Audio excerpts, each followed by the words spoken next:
ಈ ಪದ್ಮಪುರಾಣದಲ್ಲಿ ಸೋಮಶರ್ಮ ಹಾಗೂ ಸುಮನ ಇವರ ಕಥೆಯನ್ನು ತಿಳಿಸ್ಕೊಂಡು ಹೋಗ್ತಾ ಇದ್ದಾರೆ. ಅದರಲ್ಲಿ ಆ ಸೋಮಶರ್ಮ ಕಶ್ಯಪರ ಬಳಿ ಹೋಗಿ ತನ್ನ ಸಮಸ್ಯೆಗೆ ಮೂಲ ಕಾರಣ ಏನು ಅದನ್ನು ತಿಳ್ಕೊಂಡ. ತನಗೆ ಮಕ್ಕಳಿಲ್ಲ ಹಾಗೂ ದುಡ್ಡಿಲ್ಲ, ಇದಕ್ಕೇನು ಕಾರಣ ಅಂತ ತಿಳ್ಕೊಂಡ. ಅದು ಮುಖ್ಯವಾಗಿ ಹಿಂದಿನ ಜನ್ಮದಲ್ಲಿ ತಾನು ಮಾಡಿದಂತಹ ಪಾಪ. ಆದರೂ ಕೂಡ ಬ್ರಾಹ್ಮಣನಾಗಿ ಹುಟ್ಕೊಂಡು ಬಂದಿದ್ದೇನೆ, ಅದಕ್ಕೇನು ಕಾರಣ ಅದನ್ನು ಕೂಡ ತಿಳ್ಕೊಂಡು ಕಶ್ಯಪರ ಒಂದು ಉಪದೇಶದಂತೆ, ನೋಡು ನೀನು ವಿಶೇಷವಾಗಿ ವಿಷ್ಣುವಿನ ಆರಾಧನೆ ಮಾಡು. ವಿಷ್ಣುವಿನ ಆರಾಧನೆಯಿಂದಾಗಿ ನೀನು ಹಿಂದಿನ ಜನ್ಮದಲ್ಲಿ ಏನು ಪಾಪ ಮಾಡಿದೆಯಾ ಆ ಪಾಪ ಎಲ್ಲವೂ ಹೊರಟು ಹೋಗ್ತದೆ, ನಿನ್ನ ಮನಸ್ಸಿನ ಅಭಿಲಾಷೆ ಎಲ್ಲವೂ ಪೂರ್ಣ ಆಗುತ್ತದೆ ಅಂತ ಹೇಳಿ ಈ ರೀತಿ ಏನು ಉಪದೇಶ ಮಾಡಿದರು ಅದನ್ನು ಆಚರಣೆ ಮಾಡಲಿಕ್ಕೋಸ್ಕರ ಇವನು ತನ್ನ ಪತ್ನಿ ಸುಮನ ಅವಳೊಟ್ಟಿಗೆ ತಪಸ್ಸಿಗೋಸ್ಕರ ಹೊರಟ. ಎಲ್ಲಿಗೆ ಅಂತ ಹೇಳಿದರೆ ರೇವಾ ನದಿ ತೀರದಲ್ಲಿ ಅಂತ ಹೇಳ್ತಾರೆ. ಅಂದರೆ ಮಹಾರಾಷ್ಟ್ರದಲ್ಲಿರುವಂತಹ ಒಂದು ನದಿ ರೇವಾ. ಆ ರೇವಾ ಹಾಗೂ ಕಪಿಲಾ ನದಿ ಇವುಗಳ ಸಂಗಮ. ಆ ಸಂಗಮದಲ್ಲಿ ಪತಿ ಪತ್ನಿಯರಿಬ್ಬರು ಕೂಡ ತಪಸ್ಸು ಮಾಡಿದರಂತೆ. ಹೇಗೆ ತಪಸ್ಸು ಮಾಡಿದರು ಬಹಳ ಸುಂದರವಾಗಿ ವರ್ಣನೆಯನ್ನು ಮಾಡ್ತಾರೆ ಪದ್ಮಪುರಾಣದಲ್ಲಿ. ಸ್ನಾನ ಮಾಡಿದಂತೆ, ಸ್ನಾನವನ್ನು ಮಾಡಿ ನಂತರ ಮೇಧಾವಿ ಅಂತ ಹೇಳ್ತಾರೆ. ಮೊದಲನೇದಾಗಿ ನೋಡಿ, ಯಾವುದೇ ಒಬ್ಬ ವ್ಯಕ್ತಿ ತಪಸ್ಸು ಅಂತ ತಪಸ್ಸಿಗೆ ಹೊರಡಬೇಕಾದ್ರೆ ಮೊದಲು ಏನು ಬೇಕು ಅಂತ ಹೇಳಿದ್ರೆ ಅವನಿಗೆ ಜ್ಞಾನ ಇರಬೇಕು. ದೇವರನ್ನು ಕುರಿತು ತಪಸ್ಸು ಮಾಡ್ತೇನೆ ಅಂತ ಹೇಳಿದ್ರೆ ದೇವರ ಜ್ಞಾನ ಇರಬೇಕು. ಜ್ಞಾನ ಇಲ್ಲದೆ ನಾವು ಏನು ತಪಸ್ಸು ಮಾಡ್ಲಿಕ್ಕೆ ಹೋದರೂ ಕೂಡ, ಎಂಥ ಹಿಮಾಲಯಕ್ಕೆ ಹೋದರೂ ಕೂಡ ವ್ಯರ್ಥ ಆಗೋಗ್ತದೆ. ಕೇವಲ ಆಯುಷ್ಯ ವ್ಯರ್ಥ ಆಗ್ತದಷ್ಟೇ. ಅಂದರೆ ಇತೋಪಿ ಭ್ರಷ್ಟ ತತೋಪಿ ಭ್ರಷ್ಟ ಅಂತ ಜೀವನದಲ್ಲೂ ಸುಖ ಪಡಲಿಲ್ಲ, ತಪಸ್ಸಿನಲ್ಲೂ ಸಿದ್ಧಿ ಪಡಲಿಲ್ಲ. ಯಾಕಂದರೆ ಜ್ಞಾನವೇ ಇಲ್ಲ. ಅದಕ್ಕೆ ತಪಸ್ಸಿಗೆ ಹೋಗೋದಕ್ಕಿಂತ ಮುಂಚೆ, ತಪಸ್ಸು ಮಾಡುವುದಕ್ಕಿಂತ ಮುಂಚೆ ಮೊದಲು ಮಾಡಬೇಕಾದದ್ದೇನೆಂದರೆ ಜ್ಞಾನ ಸಂಪಾದನೆ. ನಾನು ಹೇಗೆ ಮಾಡಬೇಕು, ಯಾಕೆ ಮಾಡಬೇಕು, ಯಾರನ್ನು ಕುರಿತು ಮಾಡಬೇಕು, ಇದನ್ನೆಲ್ಲ ಮೊದಲು ತಿಳ್ಕೊಳ್ಬೇಕು. ಇವನು ತಿಳ್ಕೊಂಡಿದ್ದಾನೆ ಸೋಮಶರ್ಮ. ಅದಕ್ಕೋಸ್ಕರ ತಪಸ್ಸಿಗೆ ಹೊರಟಿದ್ದಾನೆ. ಮೊದಲು ಸ್ನಾನ ಮಾಡಿದಂತೆ. ಆ ಸಂಗಮದಲ್ಲಿ ಸ್ನಾನವನ್ನು ಮಾಡಿ ದೇವತೆಗಳಿಗೆ, ಪಿತೃಗಳಿಗೆ, ಇವರಿಗೆಲ್ಲ ತರ್ಪಣ, ಪೂಜೆ ಮುಂತಾದವುಗಳೆಂದರೆ ತೃಪ್ತಿಪಡಿಸಿದ. ಯಾಕಂದರೆ ಇವರ ಅನುಗ್ರಹ ಬಹಳ ಮುಖ್ಯವಾಗಬೇಕು. ಇದನ್ನು ಭಾರದ್ವಾಜ ಸ್ಮೃತಿ ಅಂತ ಅದರಲ್ಲಿ ಹೇಳ್ತಾರೆ. ನಾವು ಪಿತೃಗಳ ಆರಾಧನೆಯನ್ನು ಯಾಕೆ ವಿಶೇಷವಾಗಿ ಮಾಡಬೇಕು, ಪಿಂಡದಾನ, ಶ್ರಾದ್ದ ಇವುಗಳನ್ನೆಲ್ಲ ಯಾಕೆ ಮಾಡಬೇಕು ಅಂತ ಹೇಳಿದ್ರೆ ನಮ್ಮ ಪಿತೃಶಾಪ ತಟ್ಟಬಾರದು. ಇದು ಬಹಳ ಸಣ್ಣ ಒಂದು ಪ್ರಯೋಜನ. ಇನ್ನೇನಂತ ಹೇಳಿದ್ರೆ ಪಿತೃಗಳು ನಮಗೆ ಸಂತುಷ್ಟರಾದರು ಅಂತ ಹೇಳಿದ್ರೆ ಎಲ್ಲ ಕೊಡ್ತಾರೆ ಅಂತ, ಇಲ್ಲಿ ಏನು ಬೇಕು ಎಲ್ಲ ಕೊಡ್ತಾರೆ ಅಂತ. ಆದರೆ ಭಾರದ್ವಾಜ ಸ್ಮೃತಿ ಹೇಳುತ್ತದೆ, ಪಿತೃಗಳ ಅನುಗ್ರಹ ಇಲ್ಲದೆ ಅವನಿಗೆ ಬ್ರಹ್ಮಜ್ಞಾನ ಬರಲಿಕ್ಕೇ ಸಾಧ್ಯ ಇಲ್ಲ ಅಂತ ಹೇಳಿ. ವಿಶೇಷವಾಗಿ ಪಿತೃಗಳ ಆರಾಧನೆ ಯಾಕೋಸ್ಕರ ಮಾಡಬೇಕು ಅಂತ ಹೇಳಿದ್ರೆ ದೇವರ ಜ್ಞಾನಕ್ಕೋಸ್ಕರ. ಇಲ್ಲದ್ರೆ ದೇವರ ಜ್ಞಾನವೇ ಬರೋಲ್ಲ. ಇವತ್ತು ನಮ್ಗೆ ಯಾಕೆ ದೇವರ ಜ್ಞಾನ ಚೆನ್ನಾಗಿ ಬರೋಲ್ಲ ಅಂತ ಹೇಳಿದ್ರೆ ನಾವು ಪಿತೃಗಳ ಆರಾಧನೆಯೇ ಸರಿಯಾಗಿ ಮಾಡೋದಿಲ್ಲ. ಅದಕ್ಕಾಗಿ ಮೊದಲು ನೋಡಿ, ಇವನು ದೇವರ ಆರಾಧನೆ ಮಾಡುವುದಕ್ಕಿಂತ ಮುಂಚೆ ಪಿತೃಗಳನ್ನು ಸಂತೃಪ್ತಿಪಡಿಸಿ, ದೇವತೆಗಳನ್ನು ಸಂತೃಪ್ತಿಪಡಿಸಿ, ಯಾಕಂದರೆ ನಿಮ್ಮ ಅನುಗ್ರಹ ನನಗೆ ಬೇಕು ಅಂತ. ಆಮೇಲೆ ತಾನು ತಪಸ್ಸಿಗೆ ಕೂತ. ಏನು ತಪಸ್ಸು ಮಾಡಿದ ಅಂತೇಳಿದ್ರೆ ವಿಶೇಷವಾಗಿ ದ್ವಾದಶಾಕ್ಷರ ಮಂತ್ರವನ್ನು ತಾನು ಜಪ ಮಾಡಲಿಕ್ಕೆ ಶುರು ಮಾಡಿದ್ನಂತೆ. ವಾಸುದೇವ ದ್ವಾದಶಾಕ್ಷರ ಮಂತ್ರ. ಅದೇ ಧ್ರುವ ಯಾವ ಮಂತ್ರವನ್ನು ಜಪ ಮಾಡಿದ್ದ, ಓಂ ನಮೋ ಭಗವತೆ ವಾಸುದೇವ, ಆ ಮಂತ್ರವನ್ನು ವಿಶೇಷವಾಗಿ ತಾನು ಜಪ ಮಾಡಲಿಕ್ಕೆ ಪ್ರಾರಂಭ ಮಾಡಿದ್ದಂತೆ. ಧ್ಯಾನಯುಕ್ತ ಮಹಾಮನಃ. ಧ್ಯಾನದಲ್ಲಿ ತಾನು ನಿರತನಾದ. ಧ್ಯಾನ ಅಂತ ಹೇಳಿದ್ರೆ ನಿರಂತರವಾಗಿ ಆ ದೇವರನ್ನು ಚಿಂತನೆ ಮಾಡು. ಆ ದೇವರ ರೂಪ ಏನಿದೆ ಅದನ್ನು ಕಣ್ಣ ಮುಂದೆ ತಾನು ಬಿಡಿಸಿಕೊಂಡು, ಅಂದರೆ ಧ್ಯಾನ ಅನ್ನುವಂಥದ್ದು ಕಡೆಯ ಸ್ಟೆಪ್. ಅದಕ್ಕಿಂತ ಮುಂಚೆ ಯಮ, ನಿಯಮ, ಆಸನ, ಪ್ರಾಣಾಯಾಮ, ಪ್ರತ್ಯಾಹಾರ, ಧಾರಣ, ಈ ಎಲ್ಲ ಅಂಗಗಳೇನಿದೆ ಯೋಗಗಳಿಗೆ ಸಂಬಂಧಪಟ್ಟಂದರೆ ಧ್ಯಾನ ಕಡೆಗೆ ಹೋಗಬೇಕಾದ್ರೆ ಬೇಕಾದದ್ದು ಅವುಗಳನ್ನೆಲ್ಲ ನಿರತನಾಗಿದ್ದಾನೆ. ಆಮೇಲೆ ದೇವರ ರೂಪ ಒಳಗೆ ನಿಲ್ತು. ಯಾಕಂದರೆ ಮಹಾಮನಃ ಅಂತ ಹೇಳ್ತಾರೆ. ಅವನ ಮನಸ್ಸೇನಿದೆ ಬಹಳ ದೊಡ್ಡದು, ಎಲ್ರಿಗೂ ಸಾಧ್ಯ ಆಗೋಲ್ಲ ಇದು.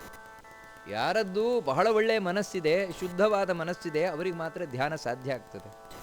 ಶುದ್ಧವಾದ ಮನಸ್ಸು ಇಲ್ಲದೆ ಇದ್ದವರಿಗೆ ದೇವರ ಧ್ಯಾನ ಸಾಧ್ಯ ಆಗೋದಿಲ್ಲ. ನಮಗೆ ಯಾಕೆ ಸಾಧ್ಯ ಆಗೋಲ್ಲ ಅಂತ ಹೇಳಿದ್ರೆ ಮನಸ್ಸೇ ಶುದ್ಧ ಇಲ್ಲ. ಅವನದು ಬಹಳ ಒಳ್ಳೆಯ ಮನಸ್ಸು. ಅದಕ್ಕಾಗಿ ತಾನು ಧ್ಯಾನದಲ್ಲಿ ಕೂತ್ಕೊಂಡ. ತಸ್ಯೇವ ದೇವದೇವಸ್ಯ ವಾಸುದೇವಸ್ಯ ಸುವ್ರತಃ. ಧ್ಯಾನ ಅಂದರೆ ಯಾವ ರೀತಿ ಇತ್ತು ಅಂತ ಹೇಳಿದ್ರೆ 24 ಗಂಟೆ ಹೀಗೆ ಕೂತ್ಕೊಂಡೇ ಇದ್ದ. ಧ್ಯಾನ ಅಂತ ಹೇಳಿದ್ರೆ ನಮ್ಮಲ್ಲೊಂದು ಇವತ್ತಿದೆಯಲ್ವ ಧ್ಯಾನಗಳು ಅಂತ ಹೇಳಿದ್ರೆ, ಆ ಧ್ಯಾನ ಈ ಧ್ಯಾನ ಅಂತ ಕೂತ್ಕೊಳ್ಳೋದು, ಅರ್ಧ ಗಂಟೆ ಕೈ ಹಿಡ್ಕೊಂಡು ಕೂತ್ಕೊಳ್ಳೋದು. ಆ ರೀತಿಯ ಧ್ಯಾನವ ಯಾವ ರೀತಿ ಅಂತ ಹೇಳಿದ್ರೆ ನೋಡಿ, ಬಹಳ ಚಂದ ಹೇಳ್ತಾರೆ. ದೇವರ ಧ್ಯಾನ ಅಂದರೆ ಹೇಗಿತ್ತು ಅಂತ ಹೇಳಿದ್ರೆ, ಅವನದ್ದು ತಪಸ್ಸು ಅಂದರೆ ಹೇಗಿರ್ತದೆ ಅಂತ ಹೇಳಿದ್ರೆ, ಆಸನೆ ಶಯನೆ ಯಾನೆ ಸ್ವಪ್ನೆ ಪಶ್ಯತಿ ಕೇಶವಂ ಸದೇವ ನಿಶ್ಚಲೋ ಭೂತ್ವ ಕಾಮಕ್ರೋಧ ವಿವರ್ಜಿತ.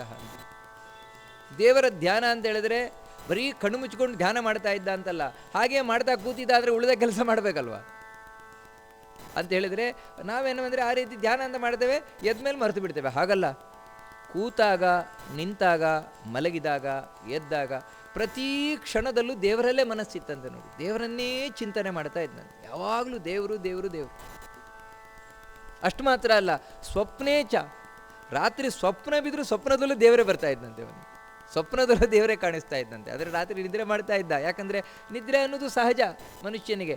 ಆ ನಿದ್ರೆಯಲ್ಲೂ ದೇವರು ಬರ್ತಾ ಇದ್ದ ಅಂತ ಹೇಳಿದರೆ, ಅಲ್ಲ ಹೇಗ್ರಿ ಸ್ವಪ್ನದಲ್ಲಿ ಹೇಗ್ರಿ ದೇವರು ಬರ್ಲಿಕ್ಕೆ ಸಾಧ್ಯ? ನಮಗೇನು ಬರೋದಿಲ್ವಲ್ಲ ಅಂತ ಹೇಳಿದರೆ ನೋಡಿ, ಇಡೀ ದಿನ ನಾವು ದೇವರದ್ದೇ ಚಿಂತನೆ ಅಂದರೆ ಸ್ವಪ್ನದಲ್ಲಿ ಅದೇ ಬರುತ್ತಾನೆ. ಹಗಲಲ್ಲಿ ಏನು ಚಿಂತನೆ ಮಾಡಿರ್ತೇವೆ ಹೆಚ್ಚು ವಾಸಿ ಅದೇ ಬರ್ತದೆ. ಅವನು ಹಗಲಲ್ಲೆಲ್ಲ ದೇವರದ್ದೇ ಚಿಂತನೆ ಮಾಡ್ತಾ ಇದ್ದ. ಕಾರಣ ಏನು ಅಂತ ಹೇಳಿದ್ರೆ, ಆ ಮನಸ್ಸಿನಲ್ಲಿ ಅಷ್ಟು ಭಕ್ತಿ ಇತ್ತು. ಅದಕ್ಕೆ ಹೇಳಿದ ಮಹಾಮನಃ ಅಂತ. ಭಕ್ತಿಯಿಂದ ಕೂಡಿದ ಮನಸ್ಸು. ದೇವರ ಭಕ್ತಿ ಅಂತ ಹೇಳಿದ್ರೇನಿಲ್ಲ, ದೇವರೆಲ್ಲ ಅಷ್ಟು ಅಟ್ಯಾಚ್ಮೆಂಟ್ ಬೆಳೆದು ಬಿಟ್ಟಿತ್ತು. ದೇವರು ಅಂದರೆ ನನ್ನವ, ದೇವರು ಅಂದರೆ ನನ್ನವ, ಅಷ್ಟು ದೇವರನ್ನು. ಯಾವ ರೀತಿ ಅಂತ ಹೇಳಿದ್ರೆ, ಇದಕ್ಕೆ ನಾವು ಒಳ್ಳೆ ಲೋಕದಲ್ಲಿ ಉದಾಹರಣೆ ಹೇಳಬೇಕು ಅಂತ ಹೇಳಿದ್ರೆ, ಒಬ್ಬಳು ಪ್ರೇಯಸಿ ಪ್ರಿಯಕರನನ್ನು ಎಷ್ಟು ಹಚ್ಕೊಳ್ತಾಳೆ, ಹಗಲು ರಾತ್ರಿ ಅವನನ್ನೇ ಚಿಂತನೆ ಮಾಡ್ತಾ ಇರ್ತಾಳಲ್ವ. ಹಾಗೆಯೇ ಇವನು ಆ ದೇವರನ್ನೇ ಚಿಂತನೆ ಮಾಡ್ತಾ ಇದ್ದ. ಹಗಲು ഇരുಳು ಬಿಡದೆ ದೇವರನ್ನು ಚಿಂತನೆ ಮಾಡ್ತಾ ಇದ್ದಂತೆ. ಇಷ್ಟೆಲ್ಲ ಚಿಂತನೆ ಬರ್ತಾ ಇತ್ತಲ್ವ, ನಮಗೆ ಯಾಕೆ ಬರೋಲ್ಲ? ನಾವು ನಾಳೆಯಿಂದ ಟ್ರೈ ಮಾಡೋಣ, ಪ್ರಯತ್ನ ಮಾಡೋಣ. ಹಗಲು ರಾತ್ರಿ ದೇವರದ್ದೇ ಚಿಂತನೆ ಮಾಡೋಣ ಅಂತ ನಾವು ಪ್ರಯತ್ನ ಮಾಡೋಣ. ಈ ರೀತಿ ಸಂಕಲ್ಪ ಮಾಡ್ತೇವೆ. ಆಶ್ಚರ್ಯ ಏನು ಗೊತ್ತುಂಟಾ, ನಾಳೆ ಬೆಳಗ್ಗೆನೇ ಮರ್ತೋಗ್ಬಿಡ್ತದೆ. ನಾವು ಸಂಕಲ್ಪ ಮಾಡಿದ್ದೇ ಮರ್ತೋಗ್ಬಿಡ್ತದೆ ನಮಗೆ. ದೇವರದ್ದು ಧ್ಯಾನ ಮಾಡೋಣ ಅಂತ ಸಂಕಲ್ಪ ಮಾಡಿದ್ದು, ಇದಕ್ಕೇನು ಕಾರಣ? ನಮಗೆ ಯಾಕೆ ಮರೆತು ಹೋಗ್ತದೆ? ಧ್ಯಾನ ಮಾಡೋಣ ಅಂತ ಸಂಕಲ್ಪ ಮಾಡಿದ್ದೇ ಮರೆತು ಹೋದ್ಮೇಲೆ ಇನ್ನು ದೇವರೆಲ್ಲಿಂದ ನೆನಪಾಗಬೇಕು ನಮಗೆ? ನೋಡಿ, ಬಹಳ ಚಂದವಾಗಿ ಪದ್ಮಪುರಾಣ ಹೇಳುತ್ತದೆ, ಅವನಿಗೆ ಯಾಕೆ ಬರ್ತಾ ಇತ್ತು, ನಮಗೆ ಯಾಕೆ ಧ್ಯಾನ ಬರೋಲ್ಲ ಅಂತ ಹೇಳಿದ್ರೆ, ಕಾಮಕ್ರೋಧ ವಿವರ್ಜಿತ. ಅವನಿಗೆ ಈ ಜಗತ್ತಿನ ಯಾವುದೇ ಆಸೆ ಇರಲಿಲ್ಲ ಅಂತ. ಯಾವ ಆಸೆ ಆಕಾಂಕ್ಷೆಗಳು ಇರಲಿಲ್ಲ ಅವನಿಗೆ ಜಗತ್ತಿನದ್ದು. ನಮಗೆ ಈ ಜಗತ್ತಿನದ್ದು ಬೆಟ್ಟದಷ್ಟು ಆಸೆ ಇದೆಯಲ್ವಾ, ಅದೇ ದೇವರಿಂದ ನಮ್ಮನ್ನು ದೂರ ಮಾಡ್ತದೆ. ದೇವರ ಆಸೆಯನ್ನು ನಮ್ಗೆ ಯಾಕೆ ಮರೆಸ್ತದೆ ಅಂತ ಹೇಳಿದ್ರೆ, ಇಲ್ಲಿ ಆಸೆಗಳು ಅಷ್ಟು ಹಿರಿದಾಗಿದೆ ನಮಗೆ. ಸಿಟ್ಟು, ಅದರಿಂದ ಬರುವುದೇ ಸಿಟ್ಟು. ಕಾಮ ಕ್ರೋಧ ಇದೆರಡೇ ಹೇಳಿತು. ಅದರ ಮರಿಗಳು ಇದ್ದೇ ಇರ್ತವೆ. ಯಾಕಂತ ಹೇಳಿದ್ರೆ, ನಾಯಿ ಯಾವತ್ತೂ ಒಂದು ಮರಿ ಹಾಕೋಲ್ಲ, ಹಾಕಿದರೆ 4-5 ಮರಿ ಹಾಕೋದಲ್ವ. ಹಾಗೆಯೇ ಈ ಕಾಮ ಏನಿದೆ ಅದು ಬರೀ ಕ್ರೋಧ ಮಾತ್ರ ಹುಟ್ಟಿಸಲ್ಲ. ಕ್ರೋಧ, ಲೋಭ, ಮೋಹ, ಮದ, ಮತ್ಸರ ಎಲ್ಲ ಹುಟ್ಟಿಸ್ಕೊಂಡೇ ಇರೋದು. ಈ ರೀತಿ ಒಂದು ಆಸೆ ಅಂತ ಹೇಳಿದ್ರೆ ಅದರ ಹಿಂದೆ ಉಳಿದದ್ದೆಲ್ಲ ಅದರ ಮರಿಗಳಿದ್ದೇ ಇರ್ತವೆ. ಇಷ್ಟೆಲ್ಲ ಒಳಗೆ ಕೂತಿದ್ದೆ ಯಾಕಂತ ಹೇಳಿದ್ರೆ ನಮ್ಮನ್ನು ದೇವರ ಧ್ಯಾನದಿಂದ ದೂರ ಮಾಡಲಿಕ್ಕೆ ಇವೆಲ್ಲ ಒಳಗೆ ಕೂತಿರೋದು. ಆದರೆ ಅವನು ಇದನ್ನೆಲ್ಲ ಬಿಟ್ಟಿದ್ನಂತೆ, ಸೋಮಶರ್ಮ ಇದನ್ನೆಲ್ಲ ಬಿಟ್ಟಿದ್ದು. ಅಲ್ರಿ, ಇಷ್ಟೆಲ್ಲ ಹೇಗೆ ಅವನಿಗೆ ಸಾಧ್ಯ ಆಯಿತು? ಹಿಂದಿನ ಜನ್ಮದಲ್ಲಿ ಏಕಾದಶಿ ಮಾಡಿದ್ದು, ಅದೇ ನಾವು ನಿನ್ನೆ ಕೇಳಿದ್ವು ಅಲ್ವ. ಹಿಂದಿನ ದಿನ ಏಕಾದಶಿಯನ್ನು ಮಾಡಿ ಎಷ್ಟು ಚಂದ ಮಾಡಿದ ಒಬ್ಬರು ಜ್ಞಾನಿಗಳ ಸಹವಾಸದಿಂದ. ಅದಕ್ಕಾಗಿ ನೋಡಿ ಈ ಜನ್ಮದಲ್ಲಿ ಅವನಿಗೆ ಹಾಗೆ ಧ್ಯಾನ ಮಾಡಲಿಕ್ಕೆ ಸಾಧ್ಯ ಆಗ್ತಾ ಇದೆ ದೇವರ ಬಗ್ಗೆ. ಇವನದ್ದೇನು ಈ ರೀತಿ ತಪಸ್ಸಾಯಿತು. ಇವನ ಹೆಂಡತಿ ಏನು ಮಾಡಲಿಲ್ಲ, ಸುಮನ. ಅವಳು ತಾನು ಇನ್ನೊಂದು ಕಡೆ ಧ್ಯಾನ ಮಾಡ್ತಾ ಕೂತ್ಬಿಟ್ಲ ಅಂದರೆ ನೋಡಿ, ಇದು ಹೇಳುವುದು ಪುರುಷರ ತಪಸ್ಸು ಅಂದ್ರೇನು, ಸ್ತ್ರೀಯರ ತಪಸ್ಸು ಅಂತ ಹೇಳಿದ್ರೆ ಏನು, ಬಹಳ ಚಂದವಾಗಿ ತಿಳಿಸ್ಕೊಂಡು ಬರ್ತಾರೆ. ಸಾಚ ಸಾಧ್ವಿ ಮಹಾಭಾಗ ಪತಿವ್ರತಪರಾಯಣ ಸುಮನಾ ಕಾಂತಮೇವಾಪಿ ಶುಶ್ರೂಷಾತಿ ತಪೋನ್ವಿತಂ. ಅವಳಾದರೂ ಅಂತಿಂತವಳಲ್ಲ ಸುಮನ, ಅವಳನ್ನು ಬಹಳಷ್ಟು ಹೊಗಳ್ತಾರೆ ಪದ್ಮಪುರಾಣದಲ್ಲಿ.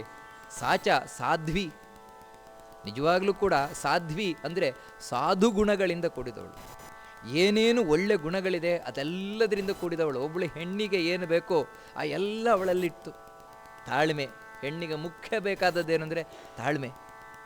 ಆ ತಾಳ್ಮೆಯಿಂದ ಕೂಡಿದವಳಾಗಿದ್ಲು, ಸಹನೆಯಿಂದ ಕೂಡಿದವಳಾಗಿದ್ಲು, ಮಧುರವಾದ ಮಾತಿನಿಂದ ಕೂಡಿದವಳಾಗಿದ್ಲು, ಆಲಸ್ಯದಿಂದ ದೂರಾದವಳಾಗಿದ್ಲು. ಅಂದರೆ ನೋಡಿ, ಇದೆಲ್ಲ ಒಂದು ಹೆಣ್ಣಿಗೆ ಸಾಧ್ವಿ ಅಂತ ಅವಳಾಗಬೇಕಾದ್ರೆ ಇರಬೇಕಾದಂತಹ ಗುಣಗಳು. ಅಂದರೆ ಸಾಧ್ವಿ ಅಂತ ಹೇಳಿದ್ರೆ ಸಾಧು ಗುಣಗಳಿಂದ ಭೂಷಿತಳಾದವಳು. ಹೆಣ್ಣಿಗೆ ಅಲಂಕಾರ ಯಾವುದು ಅಂತ ಹೇಳಿದ್ರೆ ಹಾಕುವ ಬಂಗಾರದ ಆಭರಣಗಳಲ್ಲ, ಮತ್ತು ವಸ್ತ್ರಗಳಲ್ಲ, ಸಾಧು ಗುಣಗಳೇ. ಅದೇ ಅವಳಿಗೆ ಆಭರಣ, ಅದೇ ಅವಳಿಗೆ ವಸ್ತ್ರ. ಯಾಕಂದರೆ ಇದು ಬರ್ತದೆ ಹೋಗ್ತದೆ. ಆದರೆ ಆ ಸಾಧು ಗುಣಗಳೇನಿದೆ, ಸದ್ಗುಣ ಏನಿದೆ ನೋಡಿ, ಅದು ಹೆಣ್ಣಿಗೆ ಯಾವತ್ತೂ ಅಲಂಕಾರವನ್ನು ತಂದು ಕೊಡ್ತಾ ಇರ್ತದೆ. ಆ ಸಾಧು ಗುಣಗಳಿದ್ರೆ ಹೊರಗಿನಿಂದ ಚಂದ ಕಾಣದೆ.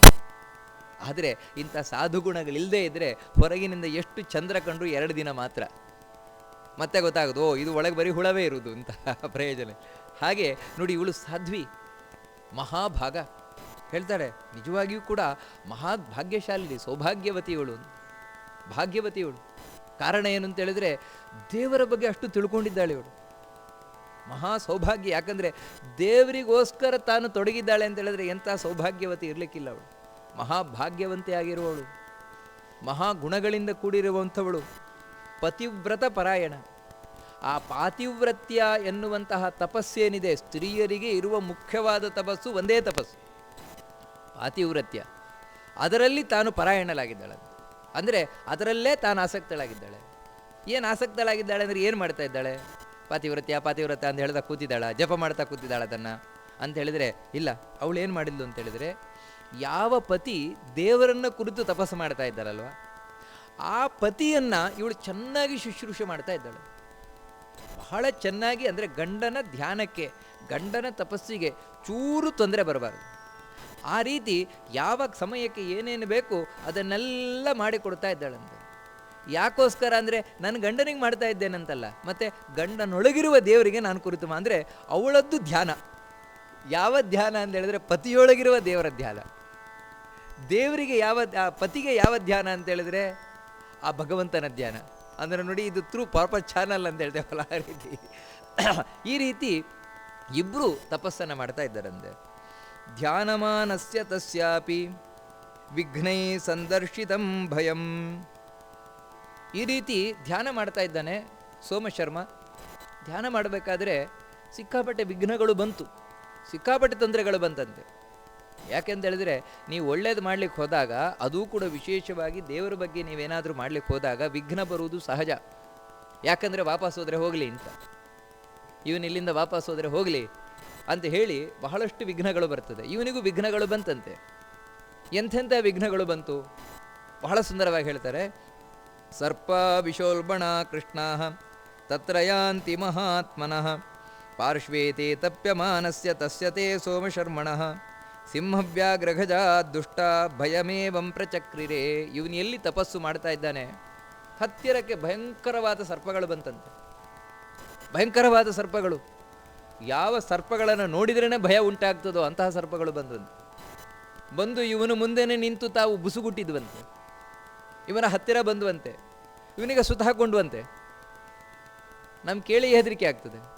ಸಿಂಹಗಳು ಬಂದುವಂತೆ, ಸಿಂಹಗಳು ಬಂದು ಇವನು ಮುಂದೆ ನಿಂತು ಗರ್ಜಿಸಿದ್ವಂತೆ, ಹುಲಿಗಳು ಬಂದು ಗರ್ಜಿಸಿದ್ವಂತೆ, ಆನೆಗಳು ಬಂದು ಗೂಳಿಕ್ಕಿದ್ವಂತೆ ಇವನು ಮುಂದೆ.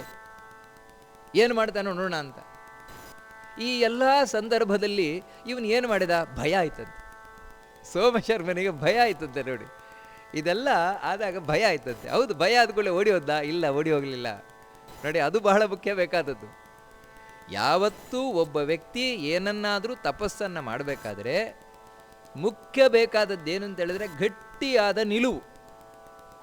ಆ ಗಟ್ಟಿಯ ನಿಲುವು ಇಲ್ಲದೆ ಇದ್ದರೆ ಅವನೇನೂ ಸಾಧಿಸ್ಲಿಕ್ಕೆ ಆಗೋದಿಲ್ಲ ಜೀವನದಲ್ಲಿ, ತಪಸ್ಸೇ ಆಗೋಲ್ಲ. ಅದೇನೆಂದರೆ ಅದೇ ವಿಲ್ ಪವರ್.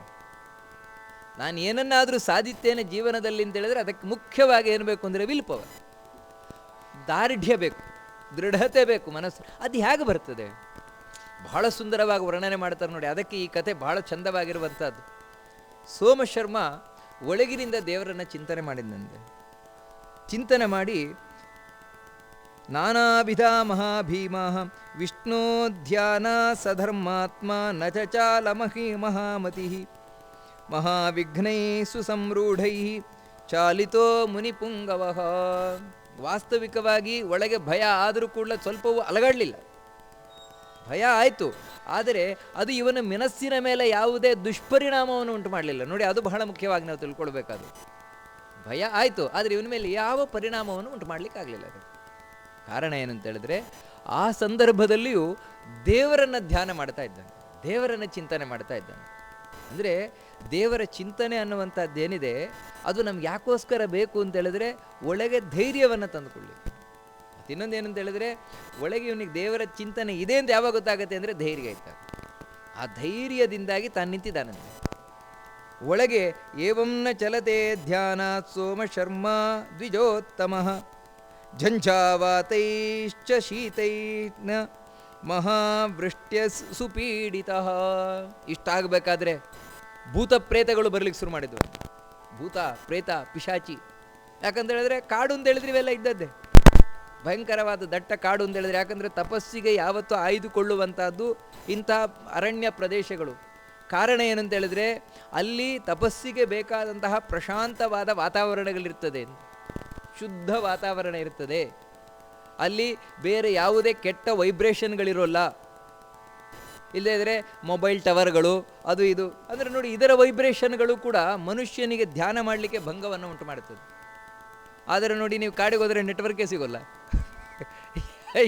ಕಾರಣ ಏನಂತ ಹೇಳಿದರೆ ಅಲ್ಲಿ ಈ ಅಲೆಗಳೇನಿದೆ ಅಂದರೆ ಈ ತರಂಗಗಳೇನಿದೆ, ಈ ಯಾವ ತರಂಗಗಳೇ ಇಲ್ಲ ಅಲ್ಲಿ. ಅದಕ್ಕಾಗಿ ಆ ಮನಸ್ಸಿನ ಚಾಂಚಲ್ಯ, ನಿಶ್ಚಲವಾದ ಮನಸ್ಸಿಗೆ ಬಹಳ ಸುಂದರವಾದಂತಹ ವಾತಾವರಣ. ಅದಕ್ಕೆ ಅಲ್ಲಿ ಇವರು ಚೆನ್ನಾಗಿ ತಾನು ತಪಸ್ಸನ್ನು ಮಾಡ್ತಾ ಇದ್ದಾನಂತೆ. ಹಾಗೆ ಮಾಡ್ತಾ ಇರಬೇಕಾದ್ರೆ ಭೂತ ಪ್ರೇತ ಪಿಶಾಚಿಗಳು ಅವುಗಳು ಕೊಡ್ಲಿಕ್ಕೆ ಶುರು ಮಾಡಿದವು. ಇನ್ನೊಂದು ಕಡೆಯಿಂದ ಕ್ರೂರವಾದ ಪ್ರಾಣಿಗಳು ಅವುಗಳು ಭಯಂಕರವಾಗಿ ಹೆದರಿಸ್ಲಿಕ್ಕೆ ಶುರು ಮಾಡಿತು.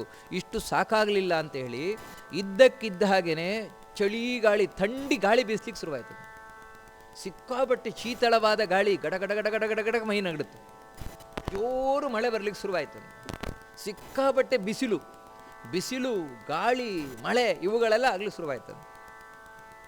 ಮಹಾಮೌಕ್ತಿಕಹಾರೇಣ ಇಂದ್ರನೀಲ ಪ್ರತೀಕಾಶಂ. ಈ ರೀತಿ ಏನು ವಾತಾವರಣದ ಲಲೋಲ ಕಲೋಲ ಆಗ್ತಾ ಇದೆ, ಏನೇನು ಇದೆಲ್ಲ ಆಗ್ತಾ ಇದೆ, ಇಷ್ಟೆಲ್ಲ ಆದರೂ ಕೂಡ ಇವನ ಮನಸ್ಸು ಮಾತ್ರ ನಿಶ್ಚಲವಾಗಿದೆಯಂತೆ. ಒಳಗಿನಿಂದ ಆ ದೇವರ ರೂಪವನ್ನು ಚಿಂತನೆ ಮಾಡ್ತಾ ಇದ್ದಾನಂತೆ. ಎಂಥ ದೇವರ ರೂಪವನ್ನು ಚಿಂತನೆ ಮಾಡ್ತಾ ಇದ್ದಾನೆ ಅಂತ ಹೇಳಿದರೆ, ಇಂದ್ರನೀಲ ಪ್ರತೀಕಾಶಂ ಪೀತವಸ್ತ್ರಂ ಮಹೋಜಸಂ. ಒಳ್ಳೆ ಇಂದ್ರನೀಲಮಣಿಯ ಬಣ್ಣ ಅಂದರೆ ಕಡುನೀಲಿ ಬಣ್ಣ. ಕಡುನೀಲಿ ಬಣ್ಣದ ಭಗವಂತನನ್ನು ಚಿಂತನೆ ಮಾಡಿದಂತೆ. ಆ ಕಡುನೀಲಿ ಬಣ್ಣದ ಭಗವಂತ ತಾನು ಮೈಯಲ್ಲಿ ಒಳ್ಳೆ ಅರಿಶಿನ ವಸ್ತ್ರವನ್ನು ಧರಿಸಿದ್ದಾನೆ, ಅದೇ ಪೀತಾಂಬರ. ಅಲ್ಲ, ಕಡುನೀಲಿ ಬಣ್ಣದ ಯಾಕೆ ಚಿಂತನೆ ಮಾಡಿದ ಅಂದರೆ ನೋಡಿ, ದೇವರು ಒಂದೊಂದು ವರ್ಣದಲ್ಲಿ ಬಣ್ಣದಲ್ಲಿ ಯಾಕೆ ಕಾಣಿಸ್ಕೊಳ್ತಾನೆ ಅಂದರೆ ಒಂದೊಂದು ಫಲ ಕೊಡಲಿಕ್ಕೆ. ಇವಾಗ ಇವನು ಇಲ್ಲಿ ಭಯ ಅಂದರೆ ಅಜ್ಞಾನದಿಂದ ಬರ್ತಾ ಇರೋದು. ಆ ಅಜ್ಞಾನವನ್ನು ನಾಶ ಮಾಡಬೇಕು ಅಂತ ಹೇಳಿದರೆ ಅದಕ್ಕಾಗಿ ನಾವು ಕೃಷ್ಣವರ್ಣಂ ಕಲೋ ಕೃಷ್ಣವರ್ಣದಲ್ಲಿ ದೇವರನ್ನು ಚಿಂತನೆ ಮಾಡೋದು ಅಜ್ಞಾನ ನಾಶಕ ಅಂತ. ಶುಭ್ರವರ್ಣದಲ್ಲಿ ದೇವರನ್ನು ಚಿಂತನೆ ಮಾಡಿದರೆ ಜ್ಞಾನಪ್ರದಾಯಕ. ಇವಾಗ ಹಯಗ್ರೀವ ರೂಪ ಮುಂತಾದವುಗಳು ಶುಭ್ರವರ್ಣ. ಯಾಕೆ ಆ ರೀತಿ ಚಿಂತನೆ ಮಾಡ್ತೇವೆ ಅಂದರೆ ಅಲ್ಲಿ ಜ್ಞಾನವನ್ನು ಕೊಡ್ತಾನೆ, ಇಲ್ಲಿ ಅಜ್ಞಾನವನ್ನು ಕಳಿತಾನೆ. ಈ ರೀತಿ ದೇವರ ಬಣ್ಣಕ್ಕೂ ಒಂದೊಂದು ಅರ್ಥ ಇದೆ. ಆ ರೀತಿ ಇವನ ಇಂದ್ರನೀಲ ಬಣ್ಣದಿಂದ ಕೂಡಿದಾನಂತೆ ದೇವರು. ಪೀತಾಂಬರವನ್ನು ತಾನು ತೊಟ್ಟಿದ್ದಾನಂತೆ.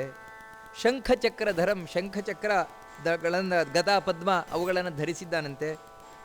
ಮಹಾಮೌಕ್ತಿಕ ಹಾರೇಣ ಇಂದ್ರವರ್ಣಾನುಕಾರಿಣ, ಬೇಕಾದಷ್ಟು ಮುತ್ತಿನ ಹಾರಗಳು ಅವುಗಳನ್ನು ಹಾಕ್ಕೊಂಡಿದ್ದಾನಂತೆ, ಆಭರಣಗಳನ್ನು ತೊಟ್ಟಿದ್ದಾನಂತೆ.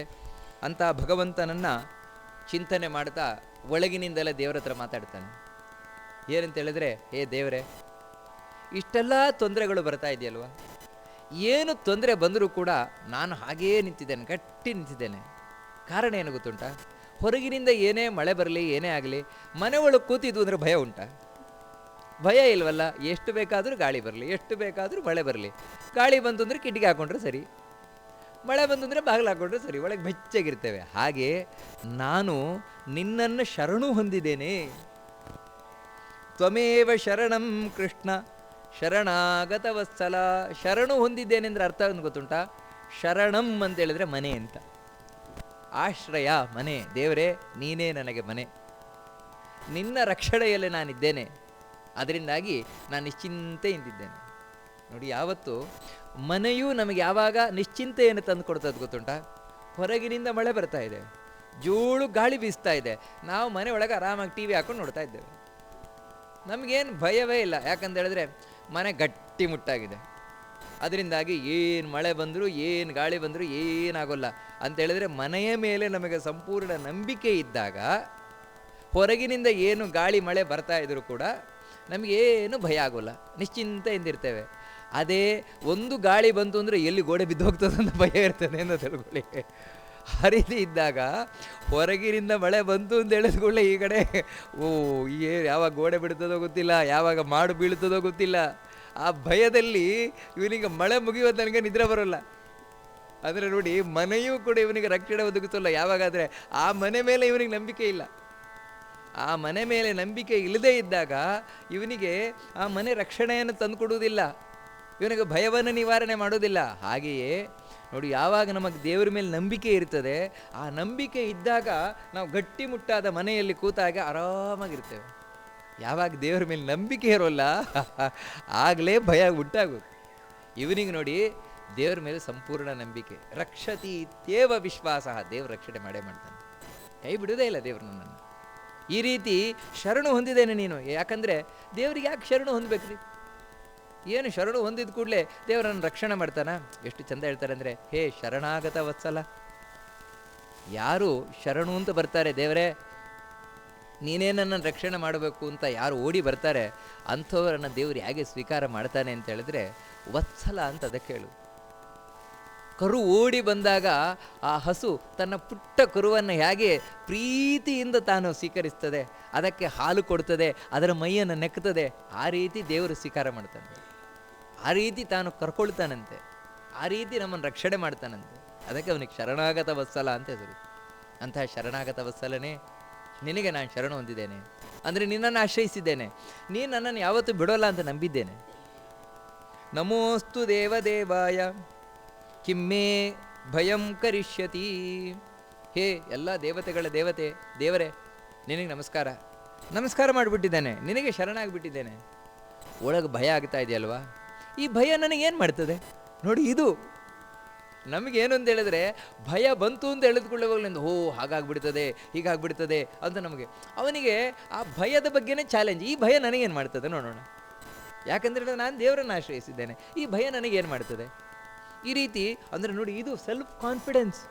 ಯಾವತ್ತೂ ಮನುಷ್ಯನಿಗೆ ಜೀವನದಲ್ಲಿ ದೈವಾನುಗ್ರಹ ಬೇಕು ಅಂತ ಹೇಳಿದ್ರೆ ಅದಕ್ಕೆ ಮುಖ್ಯ ಬೇಕಾದದ್ದು ಏನಂತ ಹೇಳಿದ್ರೆ ಸೆಲ್ಫ್ ಕಾನ್ಫಿಡೆನ್ಸ್. ಆ ಸೆಲ್ಫ್ ಕಾನ್ಫಿಡೆನ್ಸ್ ಅನ್ನೋದು ಯಾವಾಗ ಬರ್ತದೆ ಅಂದರೆ, ದೇವರ ಮೇಲೆ ಇರುವಂತಹ ನಮಗೆ ಕಾನ್ಫಿಡೆನ್ಸ್ ಇದೆ. ದೇವರ ಮೇಲೆ ಯಾವಾಗ ನಮಗೆ ಸಂಪೂರ್ಣ ನಂಬಿಕೆ ಇರ್ತದೆ, ಆಗ ಮಾತ್ರ ನಮಗೆ ನಮ್ಮ ಮೇಲೆ ನಂಬಿಕೆ, ಆಗ ಮಾತ್ರ ಏನಾದರೂ ಜೀವನದಲ್ಲಿ ಸಾಧಿಸ್ಲಿಕ್ಕೆ ಸಾಧ್ಯ.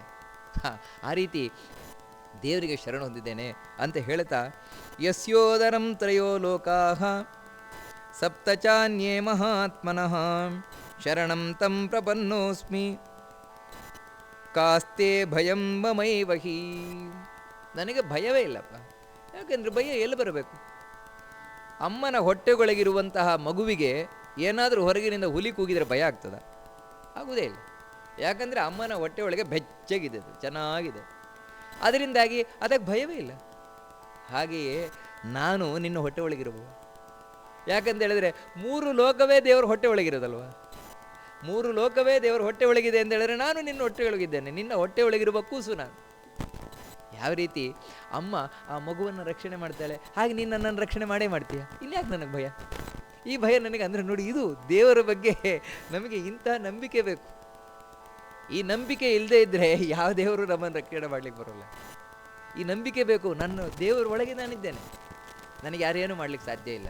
ಈ ಭಯ ಏನು ಮಾಡುತ್ತೆ? ನನಗೆ ಏನು ಮಾಡಲಿಕ್ಕಾಗೋಲ್ಲ. ಇದು ಈ ಕಾನ್ಫಿಡೆನ್ಸ್ ಅಂದರೆ ನೋಡಿ, ಇದು ತಪಸ್ಸು.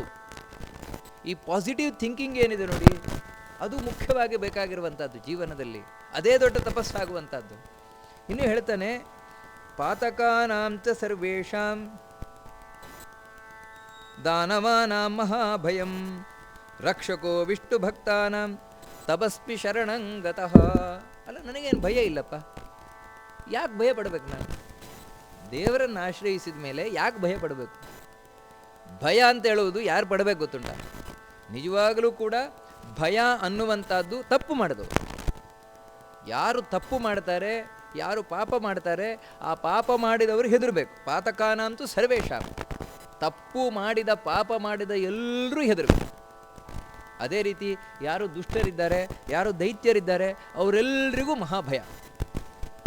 ಅದೇ ಯಾರು ಭಗವದ್ ಭಕ್ತರಿದ್ದಾರೆ, ವಿಷ್ಣು ಭಕ್ತರಿದ್ದಾರೆ, ವೈಷ್ಣವರಿದ್ದಾರೆ, ಅವರೆಲ್ಲರಿಗೂ ಕೂಡ ಯಾವತ್ತೂ ಭಯ ನಿವಾರಕ ಯಾರು ಅಂದರೆ ಅವನೇ ವಿಷ್ಣು. ಅಂಥ ವಿಷ್ಣುವಿಗೆ ನಾನು ಶರಣ ಹೊಂದಿದ್ದೆ. ಅದಕ್ಕಾಗಿ ಭಕ್ತ ಅಂತ ನಾನು ಭಗವಂತನ ಬಳಿ ಹೋದಾಗ ಭಯಕ್ಕೆ ಎಲ್ಲರೇ ಅವಕಾಶ ಇದೆ ನೋಡಿ. ಭಕ್ತನಿಗೂ ಭಯಕ್ಕೂ ಅಜಗಜಾಂತರ ವ್ಯತ್ಯಾಸ. ಇರ್ಲಿಕ್ಕೆ ಸಾಧ್ಯವೇ ಇಲ್ಲ. ಭಯ ಇದೆಯಾ, ನೀವು ಭಕ್ತರಾಗಿರ್ಲಿಕ್ಕೆ ಸಾಧ್ಯವೇ ಇಲ್ಲ ನೋಡಿ. ಎರಡು, ನೀವು ಭಯ ಇದೆ ಅಂದರೆ ಭಕ್ತರಾಗಿರ್ಲಿಕ್ಕೆ ಸಾಧ್ಯ ಇಲ್ಲ, ಭಕ್ತರು ಅಂದರೆ ನಿಮ್ಮಲ್ಲಿ ಭಯ ಇರ್ಲಿಕ್ಕೆ ಸಾಧ್ಯ ಇಲ್ಲ. ನಿಮ್ಮಲ್ಲಿ ಒಂದೊಮ್ಮೆ ಭಯ ಇದೆ ಅಂತ ಹೇಳಿದ್ರೆ ನೀವೇನೋ ಪಾಪ ಮಾಡಿದ್ದೀರಿ ಖಂಡಿತ, ಅಥವಾ ಯಾರೋ ದೈತ್ಯರು ದಾನವರಾಗಿದ್ದೀರಿ. ಇದರಲ್ಲಿ ನಾವು ಎರಡನೇದಂತೂ ಒಪ್ಪಲ್ಲ, ಇಲ್ಲ ದೈತ್ಯರಲ್ಲ, ಪಾಪ ಮಾಡಿರ್ಬೋದಲ್ಲ, ಮಾಡೇ ಇದ್ದೇವೆ, ಮಾಡ್ತಾನೂ ಇದ್ದೇವೆ. ಈ ರೀತಿ. ಅದಕ್ಕಾಗಿ ನಾನು ಯಾಕೆ ಹೆದರಬೇಕು ಅಂತ ಹೇಳ್ತಾ, ಯಸ್ಮಾತ್ ಭಯ ಪ್ರವರ್ತಂತೆ ಕೃತ್ಯಾಧಿಕ ಮಹಾಬಲಾ ಸರ್ವ ಭಯ ಪ್ರಹರ್ತಾರಂ ತಮಸ್ಮಿ ಶರಣಂ ಗತಃ. ಬಹಳ ಚಂದವಾದ ಮಾತು. ನಿಜವಾಗಲೂ ಕೂಡ ಇವಾಗ ನನ್ನೊಳಗೆ ಭಯ ಆಗ್ತಾ ಇದೆಯಲ್ಲ, ನನಗೆ ಭಯ ಆಗ್ತಾ ಇದೆಯಲ್ವ, ಈ ಭಯ ಆಗಲಿಕ್ಕೆ ಕಾರಣ ಏನು ಅಂತ ಹೇಳಿದ್ರೆ ಇನ್ನೇನು ಅಲ್ಲ, ಇದಕ್ಕೂ ಕಾರಣ ದೇವರೇ. ಯಾಕಂತೇಳಿದ್ರೆ ಈ ಭಯವನ್ನು ಒಳಗಿನಿಂದ ಹುಟ್ಟಿಸ್ತಾ ಇರುವವನವನೇ. ಭಯಕೃತ್ ಭಯನಾಶನ ಅಂತ ಹೇಳ್ತೇವಲ್ವ. ಭಯಕೃತ್ ಅಂದರೆ ಭಯ ಹುಟ್ಟಿಸುವವನವನೇ. ಅವನೇ ಒಳಗೆ ಕೂತು ಭಯವನ್ನು ಹುಟ್ಟಿಸ್ತಾ ಇದ್ದಾನೆ. ಈ ದೇವರೇ ಹುಟ್ಟಿಸ್ತಾ ಇದ್ದಾನೆ. ಯಾಕೆ ಅಂತ ಹೇಳಿದ್ರೆ ನಾನು ಭಯ ನಿವಾರಣೆ ಮಾಡ್ತೇನೆ ಅಂತ ತೋರಿಸ್ಕೊಡುದು ಬೇಡವಾ? ಭಯನಾಶನ, ಭಯವನ್ನು ಹುಟ್ಟಿಸುವವನವನೇ, ಭಯವನ್ನು ನಾಶ ಮಾಡುವವನವನೇ. ಯಾಕಂತ ಹೇಳಿದ್ರೆ ಅಮ್ಮನೇ ಒಂದು ಕತ್ತಲೆ ಕೋಣೆ ಒಳಗೆ ಮಗುವನ್ನು ಬಿಟ್ಟು ನೋಡ್ತಾ ಇರ್ತಾಳೆ. ಕತ್ತಲೆ ಕೋಣೆಯಲ್ಲಿ ಅಮ್ಮ ಹೆದರಿಕೆ ಆಯಿತು, ಅಮ್ಮ ಅಮ್ಮ ಅಮ್ಮ ಅಂತ ಕರೆದಾಗ, ಚೂರು ಕರೆದು ಅಳ್ಳಿಗೆ ಶುರು ಮಾಡಿದಾಗ ಅಮ್ಮನೇ ಬರ್ತಾಳೆ. ಬಂದು ಅಯ್ಯೋ ಮಗು ತುಂಬ ಹೆದರ್ಕೊಂಡ್ಬಿಟ್ಟಿಯಾ ಅಂಥೇಳಿ ತಾನು ಅದನ್ನು ಅಪ್ಪಿಕೊಂಡು ಕನಲಿಕೆ ಕಳೆವಂತೆ ಅದರ ಏನು ಅಳ್ತಾ ಇರ್ತದೆ ಬೆಕ್ಕಿ ಬೆಕ್ಕಿ ಅದನ್ನು ಕಳಿತಾಳೆ. ಯಾಕೆ ಅಂತ ಹೇಳಿದ್ರೆ ಮಗು ನನ್ನನ್ನು ಎಷ್ಟು ಪ್ರೀತಿ ಮಾಡ್ತದೆ ನೋಡೋಣ ಅಂತ. ಆ ಕತ್ತಲೆಯಲ್ಲಿ ಬಿಟ್ಟರೆ ಮಗು ಮಲ್ಕೊಂಡ್ಬಿಡ್ತು. ಇದು ಎಂಥ ಜಾತಿ ಮಗುನು ಅಲ್ಲಿ ಅಂದರೆ ನೋಡಿ, ಅವಳು ಅವಾಗ ಏನು ತಿಳ್ಕೊಳ್ತಾರೆ, ನನ್ನ ಮೇಲೆ ಪ್ರೀತಿಯೇ ಇಲ್ಲ ಇದಕ್ಕೆ, ಅದರ ಬಾಡಿಗದು. ಈ ರೀತಿ ಅಂದರೆ ನೋಡಿ, ಭಗವಂತ ನಮಗೆ ಯಾಕೆ ಇಂಥ ಭಯಗಳನ್ನು ಕೊಡ್ತಾನೆ ಅಂತ ಹೇಳಿದ್ರೆ, ನನ್ನಲ್ಲಿ ನಿಮಗೆ ಎಷ್ಟು ಭಕ್ತಿ ಉಂಟು ನೋಡೋಣ, ಎಷ್ಟು ನನ್ನಲ್ಲಿ ನಂಬಿಕೆ ಉಂಟು. ಯಾಕಂತ ಹೇಳಿದ್ರೆ ನಂಬಿಕೆಯ ಪ್ರಶ್ನೆ ಬರುವುದೇ ಅಲ್ಲಿ ಭಯ ಬಂದಾಗ. ಭಯದಲ್ಲಿಯೇ ನಮಗೆ ನಂಬಿಕೆ ಗೊತ್ತಾಗೋದು. ಭಯ ಇಲ್ದಿದ್ರೆ ನಂಬಿಕೆಯ ಪ್ರಶ್ನೆಯೇ ಇರೋಲ್ಲ. ಭಯ ಇದ್ದಾಗಲೇ ನಂಬಿಕೆಯ ಪ್ರಶ್ನೆ ಬರುವಂಥದ್ದು. ಅವಾಗ ಏನು ಅಂತ ಹೇಳಿದ್ರೆ ನಮಗೆ ದೇವ್ರ ಮೇಲೆ ನಂಬಿಕೆ ಇರೋಲ್ಲ, ಜನರ ಮೇಲೆ ನಂಬಿಕೆ ಇರ್ತದೆ, ದೇವ್ರ ಮೇಲೆ ನಂಬಿಕೆ ಇರೋಲ್ಲ. ಅದರಿಂದ ಏನಾಗ್ತದೆ ಅಂತ ಹೇಳಿದ್ರೆ ದೇವ್ರ ಮೇಲೆ ನಂಬಿಕೆ ಇಲ್ಲ, ಗೊತ್ತಾಗ್ತದೆ ಸ್ಪಷ್ಟವಾಗಿ. ಆದರೆ ಇವನು ಹಾಗಲ್ಲ, ದೇವರನ್ನು ಸಂಪೂರ್ಣವಾಗಿ ನಂಬಿದ್ದಾನೆ. ಭಯವನ್ನು ಉಂಟು ಮಾಡ್ತಾ ಇರುವವನವನೇ, ಭಯವನ್ನು ನಿವಾರಣೆ ಮಾಡುವವನವನೇ ದೇವರೇ. ಅಂಥ ದೇವರಿಗೆ ಶರಣು ಹೊಂದಿದ್ದೇನೆ ನಾನು. ಅಂತಿಂಥ ದೇವರಿಗೆ ಶರಣು ಹೊಂದಿರೋದಲ್ಲ. ಯಾರು ಭಯವನ್ನು ಹುಟ್ಟಿಸ್ತಾನೆ, ಹುಟ್ಟಿಸಿದ ಭಯವನ್ನು ನಿವಾರಣೆ ಮಾಡ್ತಾನೆ, ಎರಡೂ ಮಾಡೋದು ಅವನೇ. ಅವನದ್ದೇ ಆಟ. ಇದೊಂದು ಆಟ ಆಡ್ತಾ ಇದ್ದಾನೆ ದೇವರು. ಅದರಲ್ಲಿ ನಾನು ಬರೀ ಪ್ರೇಕ್ಷಕನಾಗಬೇಕು, ನಾನು ಪಾತ್ರಧಾರಿ ಆಗಬಾರದು, ನಾನು ಪ್ರೇಕ್ಷಕನಾಗಬೇಕು. ಅದಕ್ಕೋಸ್ಕರ ಒಳಗಿನಿಂದ ಭಯ ಹುಟ್ಟುಕೊಳ್ತಲ್ವ, ನೋಡೋಣ ಭಯ ಏನು ಮಾಡ್ತದೆ ನೋಡೋಣ, ಈ ಭಯ ಏನು ಮಾಡ್ತದೆ ನೋಡೋಣ, ನೋಡ್ತಾ ಇರಬೇಕು ನಾವು. ಅವಾಗ ಖುಷಿ ಇರ್ತದೆ. ಅಂದರೆ ನೋಡಿ, ಒಳಗಿನಿಂದ ಭಯ ಆದಾಗಲೂ ಒಂದು ಎಂಜಾಯ್ಮೆಂಟ್ ಇರ್ತದೆ. ಯಾಕಂತ ಹೇಳಿದ್ರೆ ಯಾವುದೋ ಒಂದು ಕ್ಷಣದಲ್ಲಿ ಭಯ ಹೊರಟು ಹೋಗ್ತದಲ್ವ. ಉದಾಹರಣೆಗೆ ಹೇಳೋದಾದರೆ, ಎಲ್ಲೋ ಒಂದು ಕಡೆ ನಿಂತಿದ್ದೇನೆ, ಪ್ರವಾಹ ಉಕ್ಕಿ ಉಕ್ಕಿ ಉಕ್ಕಿ ಬರ್ತಾ ಇದೆ, ಸೊಂಟದ ತನಕ ಬಂತು, ಕುತ್ತಿಗೆ ತನಕ ಬಂತು. ಆವಾಗ ಹೆದರುದಲ್ಲ, ನೋಡೋಣ ಏನಾಗತ್ತೆ. ಯಾಕಂದರೆ ಈ ಭಯವನ್ನು ಉಂಟು ಮಾಡಿದವನು ದೇವರೇ, ಅದನ್ನು ನಿವಾರಣೆ ಅವನೇ ಮಾಡಬೇಕಲ್ವ. ನೋಡಿ, ಇದು ನಿಜವಾದ ಭಕ್ತನಲ್ಲಿರುವುದು. ಭಕ್ತಿ ಇಲ್ಲದೇ ಇದ್ರೆ ಏನು ಅಂದರೆ ಅವಾಗ ದೇವರನ್ನೆಲ್ಲ ಮರೆತು ಬಿಡ್ತೇವೆ. ಅವಾಗ ದೇವ್ರ ಶಬ್ದ ಬಂದರೂ ಹೊರಗಿಂದ ಮಾತ್ರ, ಮತ್ತೆ ಒಳಗಿನಿಂದ ದೇವರದ್ದೇ ಭಯದ್ದೇ ಆರಾಧನೆ. ನಿಜವಾಗ್ಲೂ ಕೂಡ ಭಕ್ತನಿಗೂ ಅಭಕ್ತನಿಗೂ ಇದೇ ವ್ಯತ್ಯಾಸ. ಅದಕ್ಕೆ ಹೇಳ್ತಾರೆ, ಇಂಥ ವಿಷಮ ಪರಿಸ್ಥಿತಿಯಲ್ಲೂ ಕೂಡ ದೇವರನ್ನೇ ನಂಬಿಕೊಂಡಿರ್ತಾನವನು, ದೇವರೆಲ್ಲ ಅಷ್ಟು ನಂಬಿಕೆಯನ್ನಿಟ್ಟಿರ್ತಾನವನು ಅಂತ ಹೇಳ್ತಾರೆ. ಬೃಂದಾರಕಾಣ್ ಅಭಯೋ ಭಯನಾಶಾಯ ಪಾಪನಾಶಾಯ ಜ್ಞಾನವಾನ್ ಏಕಶ್ಚ ಬ್ರಹ್ಮರೂಪೇಣ ತಮಸ್ಮಿ ಶರಣಂಗತಃ. ಯಾವ ದೇವರು ಯಾವತ್ತು ಅಭಯ ರೂಪದಿಂದಿದ್ದಾನೆ. ದೇವರಿರುವುದೇ ಅಭಯ ರೂಪದಿಂದ. ಅಭಯ ರೂಪದಿಂದ ಅಂತ ಹೇಳಿದ್ರೆ ಭಯವನ್ನು ನಿವಾರಣೆ ಮಾಡಲಿಕ್ಕೋಸ್ಕರವೇ ದೇವರು ಕೂತ್ಕೊಂಡಿರುವ. ಅಂತಹ ಭಯವನ್ನು ನಿವಾರಣೆ ಮಾಡುವ ದೇವರೇ ನಮ್ಮ ಭಯವನ್ನು ನಾಶ ಮಾಡಲಿಕ್ಕೆ, ಈ ಭಯಕ್ಕೆ ಮೂಲವಾಗಿರುವಂತಹ ಪಾಪವನ್ನು ನಾಶ ಮಾಡಲಿಕ್ಕೋಸ್ಕರ ತಾನು ಒಬ್ಬನೇ ಅನೇಕ ರೂಪಗಳಲ್ಲಿ ಸಂಚಾರ ಮಾಡ್ತಾ ಇದ್ದಾನೆ. ಅಂತಹ ದೇವರಿಗೆ ನಾನು ಶರಣು ಹೊಂದುತ್ತಾ ಇದ್ದೇನೆ. ವ್ಯಾಧೀನಾಂ ನಾಶಕಾಯೈವ ಯ ಔಷಧಸ್ವರೂಪವಾನ್ ನಿರಾಮಯೋ ನಿರಾನಂದಃ ತಮಸ್ಮಿ ಶರಣಂಗತಃ. ಎಷ್ಟು ಚಂದ ಅಂದರೆ ನೋಡಿ, ಭಯವನ್ನು ಉಂಟು ಮಾಡುವವನವನೇ, ಭಯವನ್ನು ನಿವಾರಣೆ ಮಾಡುವವನವನೇ. ಹೇಗೆ ಅಂದರೆ ಅದಕ್ಕೆ ಎಷ್ಟು ಚಂದ ಉದಾಹರಣೆ ಹೇಳಿದನು ಸೋಮಶರ್ಮ ಅಂತ ಹೇಳಿದ್ರೆ, ರೋಗ ಬರ್ತದೆ ಅಂತ ತಿಳ್ಕೊಳ್ಳಿ. ನಮಗೆ ಅನೇಕ ವಿಧವಾದ ರೋಗಗಳು ಬರ್ತದಲ್ವ, ರೋಗವನ್ನು ತಂದುಕೊಡುವವನು ಇವನೇ. ಇದೇ ದೇವರೇ ರೋಗವನ್ನು ತಂದುಕೊಡ್ತಾನೆ. ಇದೇ ದೇವರೇ, ಯಾವ ದೇವರು ನಮಗೆ ರೋಗವನ್ನು ತಂದುಕೊಟ್ಟ ಅವನೇ ಔಷಧಿಯ ಒಳಗಿದ್ದು ರೋಗವನ್ನು ನಿವಾರಣೆ ಮಾಡ್ತಾನೆ. ಕ್ರಿಮಿ ಕೀಟ ಮುಂತಾದವುಗಳ ಒಳಗಿದ್ದು ರೋಗವನ್ನು ತಂದುಕೊಡುವವನು ಅವನೇ. ಮದ್ದಿನ ಒಳಗಿದ್ದು, ಮೆಡಿಸಿನ್ ಒಳಗಿದ್ದು ರೋಗವನ್ನು ನಿವಾರಣೆ ಮಾಡುವವನು ಅವನೇ. ಅಂಥ ದೇವರಿಗೆ ಶರಣು ಹೊಂದುತ್ತಾ ಇದ್ದೇನೆ. ಇದು ಅವನ ಲೀಲೆ, ಇದು ಅವನ ಆಟ. ಅಲ್ಲ, ಯಾಕ್ರಿ ಈ ರೀತಿ ಹಿಂಸಿಸಿ ಮತ್ತೆ ಸರಿ ಮಾಡಬೇಕು ಅಂತ ಹೇಳಿದ್ರೆ ಅವನಲ್ಲಿ ನಂಬಿಕೆ ಬರೆಸ್ಲಿಕ್ಕೋಸ್ಕರ. ದೇವರಲ್ಲಿ ನಮಗೆ ನಂಬಿಕೆ ಬರಬೇಕು, ದೇವರ ಲೀಲೆ ಏನು ಅಂತ ಗೊತ್ತಾಗಬೇಕು. ಅದಕ್ಕೋಸ್ಕರ ಈ ರೀತಿ ಮಾಡ್ತಾನೆ.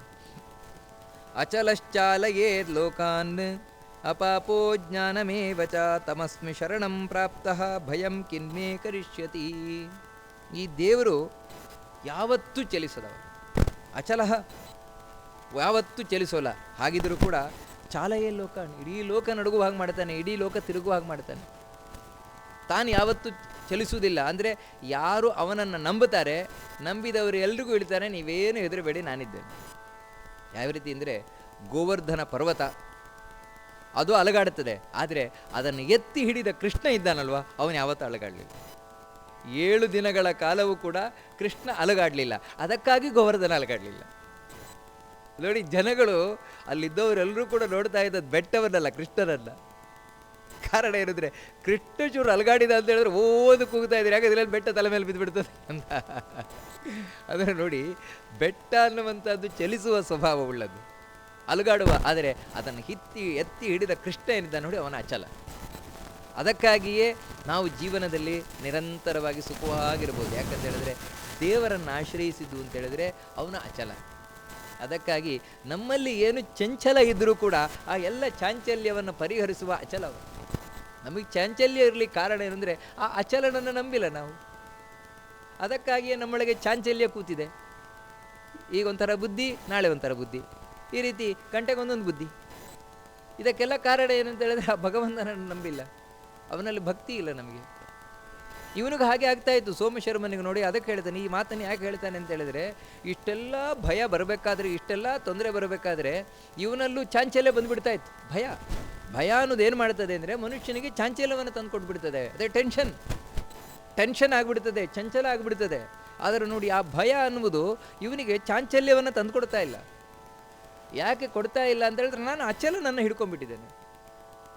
ನಾನು ನಡಗುತ್ತಾ ಇರ್ಬೋದು, ಜೋರು ಗಾಳಿಯಲ್ಲಿ ನಾನು ಬಿದ್ದೋಗಾಗಿರ್ಬೋದು. ಅವಾಗ ಏನು ಅಂದರೆ ಒಂದು ಗಟ್ಟಿಯಾದ ಮರವನ್ನು ಅಪ್ಕೊಂಡ್ಬಿಟ್ಟಿದ್ದೇನೆ, ಅವಾಗೇನೂ ಆಗೋಲ್ಲ. ಯಾವುದು ಗಟ್ಟಿಯಾಗಿದೆ, ಗಟ್ಟಿಯಾಗಿರೋದನ್ನು ನಾನು ಹಿಡ್ಕೊಂಡೆ ಅಂತ ಹೇಳಿದ್ರೆ ಏನು ಅಲಗಾಡ್ತಾ ಇದ್ರೂ ನನಗೇನಾಗೋಲ್ಲ. ಹಾಗೆಯೇ ಭಗವಂತ ಅಚಲನಾಗಿದ್ದಾನೆ, ಅವನನ್ನು ನಾನು ಹಿಡ್ಕೊಂಡಿದ್ದೇನೆ, ಗಟ್ಟಿಯಾಗಿ ಆಶ್ರಯಿಸಿಬಿಟ್ಟಿದ್ದಾನೆ ಅವನ ಕಾಲನ್ನು. ಏನು ಮಾಡ್ತದೆ ನನಗೆ? ಯಾವ ಭಯ ಏನೂ ಮಾಡಲಿಕ್ಕೆ ಸಾಧ್ಯ ಇಲ್ಲ ಅಂತ ಹೇಳ್ತಾನೆ. ಸಾಧು ಯೋ ಮೇ ಮೃಗೇಂದ್ರ ರೂಪೇಣ ಭಯಂ ದರ್ಶಯತೆ ಗ್ರತಃ ತಮಹಂ ಶರಣಂ ಪ್ರಾಪ್ತೋ ನರಸಿಂಹಂ ಭಯಾಪಹಂ. ಎಷ್ಟು ಚಂದ ಹೇಳ್ತಾನೆ ಅಂದರೆ, ನನ್ನ ಎದುರಿಗೆ ಸಿಂಹ ಬಂದು ಗರ್ಜಿಸ್ತಾ ಇದೆ.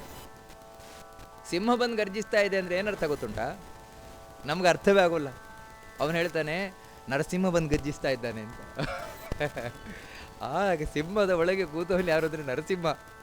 ಆ ನರಸಿಂಹ ರೂಪದಿಂದ ಆ ದೇವರೇ ಬಂದು ಗರ್ಜಿಸ್ತಾ ಇದ್ದಾನೆ. ನನಗೆ ಯಾಕೆ ಭಯ? ನನ್ನ ದೇವರೇ ಗರ್ಜಿಸ್ತಾ ಇರೋದು. ಆ ಸಿಂಹದ, ಯಾಕಂದರೆ 3ನೇವರು ಗರ್ಜಿಸಿದರೆ ನನಗೆ ಭಯ ಆಗ್ತದೆ. ನಂದೇ ದೇವರು ಅದರೊಳಗೆ ಕೂತು ಗರ್ಜಿಸ್ತಾ ಇರುವಂಥದ್ದು. ಅದಕ್ಕಾಗಿ ನಾನು ಹೇಗೆ ಹೆದರಬೇಕು? ಹೆದರಲಿಕ್ಕೆ ಕಾರಣವೇ ಇಲ್ಲ ಅಂತ ಹೇಳ್ತಾನೆ. ಹಾಗೆಯೇ ಹೇಳ್ತಾನೆ, ಗಜಾಸ್ಯಂ ಜ್ಞಾನ ಸಂಪನ್ನಂ ಸಪಶಾಂಕುಶಧಾರಿಣಂ ಕಾಲಾಸ್ಯಂ ಗಜತುಂಡಂಚ ಶರಣಂ ಸುಗತೋಸ್ಮ್ಯಹಂ. ಆನೆ, ದೊಡ್ಡ ಆನೆ, ಮದಭರಿತವಾದಂಥ ಆನೆ, ಸೊಂಡಿಲಿನ ಆನೆ ಬಂದು ಒಳಗೆ ಗರ್ಜಿಸ್ತಾ ಇದೆ, ಒಂದೇ ಸಮನೆ ಗೂಳಿಡ್ತಾ ಇದೆ. ಇರಲಿ, ನನಗೇನು ಭಯ ಇಲ್ಲ. ಯಾಕಂತೇಳಿದ್ರೆ ಅದು ಬರೀ ಆನೆ ಗರ್ಜಿಸ್ತಾ ಇರೋದಲ್ಲ, ಮತ್ತು ಆನೆಯ ಒಳಗೆ ವಿಶ್ವಂಭರ ರೂಪಿ ಪರಮಾತ್ಮ ನಿಂತಿದ್ದಾನೆ. ವಿಶ್ವಂಭರ ಅಂತೇಳಿದ್ರೆ ಯಾರು? ಗಣಪತಿಯ ಒಳಗಿದ್ದಾನೆ ಆ ಭಗವಂತ. ಅವನೇನಂತೇಳಿದ್ರೆ ಇಡೀ ಜಗತ್ತಿಗೆ ಎಚ್ಚರವನ್ನು ಕೊಡ್ತಾ ಇರುವವ. ಅವನಿಗೆ ಇದನ್ನು ಉಪನಿಷತ್ತು ಹೇಳ್ತದೆ, 19 ಮುಖ. ಆ 19ರಲ್ಲಿ ಈ ಕಡೆ 9, ಈ ಕಡೆ 9 ಮನುಷ್ಯರದ್ದೇ ರೂಪ. ಮಧ್ಯದ್ದು ಮಾತ್ರ ಆನೆಯ ಹಾಗೆ ರೂಪ, ಆನೆಯ ಮುಖ. ಆ ಆನೆಯ ಮುಖದ ದೇವರೇನಿದ್ದಾನೆ ಅವನು ಈ ಆನೆ ಒಳಗೆ ಕೂತಿದ್ದಾನೆ. ಅವನು ಗರ್ಜಿಸ್ತಾ ಇರುವಂಥದ್ದು ಈ ರೀತಿ. ನನ್ನ ದೇವರೇ ಅಲ್ಲಿರೋದು, ನನ್ನ ದೇವರೇ, ನಾನು ಯಾಕೆ ಹೆದರಬೇಕು? ಆನೆಯ ಒಳಗೂ ಕೂತು ನನಗೆ ಭಯ ಉಂಟಾಗುವಂತೆ ಗರ್ಜಿಸ್ತಾ ಇರೋ ನನ್ನ ದೇವರೇ. ನನ್ನ ದೇವರ ಗರ್ಜಿಸಿದರೆ ನನಗೆ ಭಯ ಆಗ್ತದೆ? ಆಗೋಲ್ಲ. ಅಮ್ಮನೇ ಭೂತದಾಗ ಬಂದು ಹೆದರಿಸಿದರೆ ಮಗು ಹೆದರುತ್ತದ? ಒಂದು ಸಲ ಕಿರ್ಚಿದ್ರು ಕೂಡ ಅಪ್ಪಕೊಳ್ಳೋದು ಯಾರನ್ನು ಹೇಳಿ? ಅಮ್ಮನನ್ನೇ, ಬೇರೆಯವರಲ್ಲ. ಯಾಕಂತ ಹೇಳಿದ್ರೆ ನೀನು ನಾಟಕ ಮಾಡ್ತಾ ಇದ್ದೀಯ ಅಂತ. ಈ ರೀತಿ ನಿಜವಾಗಿಯೂ ಕೂಡ ಆ ದೇವರೇ ವಿಶ್ವಂಭರ ರೂಪಿ ಪರಮಾತ್ಮನೇ ಬಂದು ನನಗೆ ಹೆದರಿಸ್ತಾ ಇದ್ದಾನೆ. ಹೆದರಿಸ್ಲಿ, ನಾನೇನು ಹೆದರ್ಕೊಳ್ಳೋದಿಲ್ಲ. ಅದೇ ರೀತಿ ಹೇಳ್ತಾನೆ, ಅಭಯೋ ಯೋ ಹಿ ಜಗತಃ ಭೀತಿಘ್ನೋ ಭೀತಿದಾಯಕಃ ಭಯರೂಪಂ ಪ್ರಪನ್ನೋಸ್ಮಿ ಭಯಂ ಕಿಮ್ಮೇ ಕರಿಷ್ಯತಿ. ಯಾವ ಆ ಭಗವಂತ ಇದ್ದಾನೆ ಅವನು ಇವಾಗ ನನ್ನ ಒಳಗೆ ಭಯರೂಪದಿಂದಿದ್ದಾನೆ. ನಿಜವಾಗಿಯೂ ಇಲ್ಲಿವರೆಗೆ ನನ್ನೊಳಗೆ ಅಭಯ ರೂಪದಿಂದಿದ್ದ ದೇವರು. ಅಭಯ ರೂಪದಿಂದ ಇದ್ದಿದ್ರಾಗಿ ನನಗೆ ಯಾವುದೇ ಭಯ ಇಲ್ಲದೆ ನಾನು ಆರಾಮಾಗಿದ್ದೆ. ಅದೇ ದೇವರು ಇವಾಗ ಭಯ ರೂಪದಿಂದ ಒಳಗೆ ಕೂತ್ಬಿಟ್ಟಿದ್ದಾನೆ. ಆ ಭಯ ರೂಪದಿಂದ ಕೂತದ್ರಿಂದಲೇ ನನಗೆ ಭಯ ಆಗ್ತಾ ಇದೆ. ಅಂದರೆ ನೋಡಿ ಎಷ್ಟು ಚಂದ ಅಂತ ಹೇಳಿದರೆ, ಇದೊಂದು ಮಾನಸಿಕವಾದ ವಿಶ್ಲೇಷಣೆ. ಈ ರೀತಿ ನಾವು ವಿಶ್ಲೇಷಣೆ ಮಾಡಬೇಕು. ಮನಸ್ಸಿನಲ್ಲಿ ಏನು ಭಾವನೆಗಳು ಮೂಡುತ್ತದೆ, ಆ ಭಾವನೆಗಳೊಟ್ಟಿಗೆ ನಾವು ಬೆಸೆದು ಹೋಗಿಬಿಡಬಾರದು. ಮತ್ತು ಆ ಭಾವನೆಗಳೊಟ್ಟಿಗೆ ನಾವು ಚಿಂತನೆಯನ್ನು ಮಾಡಬೇಕು. ನಮಗೇನಾಗ್ತದೆ ಅಂತ ಹೇಳಿದ್ರೆ, ಒಳಗಿನಿಂದ ಭಯ ಹುಟ್ಟಿತು ಅಂತ ಹೇಳಿದ್ರೆ ನಾವೇನು ಮಾಡ್ತೇವೆ ಅಂತ ಹೇಳಿದ್ರೆ, ನನಗೆ ಭಯ ಆಗ್ತಾ ಇದೆ, ನನಗೆ ಭಯ ಆಗ್ತಾ ಇದೆ. ಭಯ ಅನ್ನುವುದು ನನಗಿಂತ ಬೇರೆಯಾದ ವಸ್ತು. ಅದು ಅದರ ಬಗ್ಗೆ ನಾನು ಚಿಂತನೆ ಮಾಡಬೇಕಾದ ವಸ್ತು. ಇದನ್ನು ನಾನು ಸ್ವೀಕಾರ ಮಾಡಬೇಕೋ ಬೇಡವೋ ಅಂತ ಭಯವನ್ನು ನೋಡಿ. ಆ ರೀತಿ ಅಂದರೆ ಎಷ್ಟು ಸಪ್ರೇಟ್ ಆಗಿದ್ದಾನೆ ಅಂತ ಹೊರಗಿರೋ ವಸ್ತುವಿನಿಂದ. ನಾವು ಹಾಗಲ್ಲ, ಅದರೊಟ್ಟಿಗೆ ಬೆರೆದು ಬಿಟ್ಟಿರ್ತೇವೆ ನಾವು. ಯಾವ ರೀತಿ ಅಂತ ಹೇಳಿದ್ರೆ, ನಮ್ಮನ್ನು ಈ ಕೊಳೆಯಿಂದ ಕೂಡಿರ್ತಾನೆ ನೋಡಿ, ಕಪ್ಪಾಗಿರ್ತಾನಲ್ವ, ಅವನನ್ನು ಅವನ ಮೈಯಲ್ಲಿರುವಂತಹ ಕೊಳೆಯನ್ನು ಬೇರ್ಪಡಿಸ್ಲಿಕ್ಕಾಗಲ್ಲ. ಬೇರೆಯೋ ಒಂದೇ ಆ ರೀತಿ ನಾವಾಗಿಬಿಟ್ಟಿದ್ದೇವೆ. ಅದಕ್ಕಾಗಿ ನಮಗದನ್ನು ಈ ರೀತಿ ಚಿಂತನೆ ಮಾಡಲಿಕ್ಕೆ ಬರೋಲ್ಲ. ಆದರೆ ಅವನು ಹಾಗಲ್ಲ, ಸೋಮಶರ್ಮ ಆಗಲ್ಲ. ಅವನೇನೆಂದರೆ ಆ ಭಯವನ್ನು ಚಿಂತನೆ ಮಾಡ್ತಾ ಇದ್ದಾನೆ. ನನಗೆ ಇಂಥ ಭಯ ಬರ್ತಾ ಇದೆ ಅಂತ ಹೇಳಿದ್ರೆ ಅದಕ್ಕೆ ಕಾರಣ ಒಳಗೆ ಭಗವಂತ ಭಯರೂಪದಿಂದ ಕೂತಿದ್ದಾನೆ, ಇಲ್ಲಿವರೆಗೆ ಅಭಯ ರೂಪದಿಂದ ಕೂತಿದ್ದಾನೆ. ಅಂಥ ಭಯರೂಪದಲ್ಲಿರುವ ದೇವರಿಗೆ ನಾನು ಶರಣಾಗುತ್ತಾ ಇದ್ದೇನೆ. ಅವನನ್ನು ನಾನು ಉಪಾಸನೆ ಮಾಡ್ತೇನೆ, ಅವನನ್ನು ಶರಣ ಹೋಗ್ತಾ ಇದ್ದೇನೆ. ಓ ಭಯರೂಪದ ದೇವರೇ, ನಿನ್ನ ಈ ರೂಪ ಏನು ತೋರಿಸ್ತಾ ಇದೆಯಾ, ಉಪಶಮನ ಮಾಡು. ಮೊದಲ ಅಭಯ ರೂಪ ಇದೆಯಲ್ವಾ, ಅದನ್ನೇ ತೋರಿಸು. ಈ ರೀತಿ ಅಂದರೆ ಎಷ್ಟು ಚಂದವಾದ ಚಿಂತನೆ. ಪ್ರತಿಯೊಂದರಲ್ಲೂ ದೇವರ ಚಿಂತನೆ ಬೇಕು. ಇದೇ ತಪಸ್ಸು. ತಪಸ್ಸು ಅಂದರೆ ಹೀಗಿರಬೇಕು, ಒಳಗಿನ ಚಿಂತನೆ ಹೀಗಿರಬೇಕು. ತಾರಕ ಸರ್ವಲೋಕಾನಾಂ ನಾಶಕ ಸರ್ವಪಾಪಿನಾಂ ತಮಹಂ ಶರಣಂ ಪ್ರಾಪ್ತೋ ಧರ್ಮರೂಪಂ ಜನಾರ್ದನಂ. ಯಾರು ಸಜ್ಜನರನ್ನು ರಕ್ಷಿಸ್ತಾನೆ, ದುಷ್ಟರನ್ನು ಶಿಕ್ಷಿಸ್ತಾನೆ, ಅಂತಹ ಧರ್ಮಸ್ವರೂಪಿಯಾದ ಭಗವಂತ, ಅವನಿಗೆ ನಾನು ಶರಣ ಹೊಂದಿದ್ದೇನೆ. ಅಂದರೆ ನಾನು ಯಾವತ್ತೂ ಧರ್ಮವನ್ನು ಆಶ್ರಯಿಸಿದವ. ಧರ್ಮವನ್ನು ಆಶ್ರಯಿಸುವುದು ಅಂದರೆ ಹಿಂದೇನಲ್ಲ, ಮತ್ತು ಧರ್ಮ ರೂಪದಲ್ಲಿರುವ ದೇವರನ್ನು ಆಶ್ರಯಿಸುವುದು. ವಿಷ್ಣು ಸಹಸ್ರನಾಮದಲ್ಲಿ ಹೇಳ್ತಾವಲ್ಲ, ಧರ್ಮೋ ಧರ್ಮವಿದುತ್ತಮಃ ಅಂತ. ಧರ್ಮ ಅಂತ ಹೇಳಿದ್ರೆ ದೇವರೇ, ಧರ್ಮರೂಪದಲ್ಲಿರುವ ದೇವರು, ಅವನಿಗೆ ನಾನು ಶರಣ ಹೊಂದಿದ್ದೇನೆ. ಆ ದೇವರು ಬಯಸುವುದೇನು ಅಂತ ಹೇಳಿದರೆ, ಯಾವತ್ತು ಆ ಧರ್ಮರೂಪದಲ್ಲಿರುವ ದೇವರು ಶಿಷ್ಟರನ್ನು ರಕ್ಷಿಸ್ತಾನೆ, ದುಷ್ಟರನ್ನು ಶಿಕ್ಷಿಸ್ತಾನೆ. ಇವಾಗ ನಾನು ಕೆಟ್ಟದ್ದು ಮಾಡಿದ್ದೇನೆ ಅಂತ ಹೇಳಿದರೆ ನನ್ನನ್ನು ದೇವರು ಶಿಕ್ಷಿಸುತ್ತಾನೆ.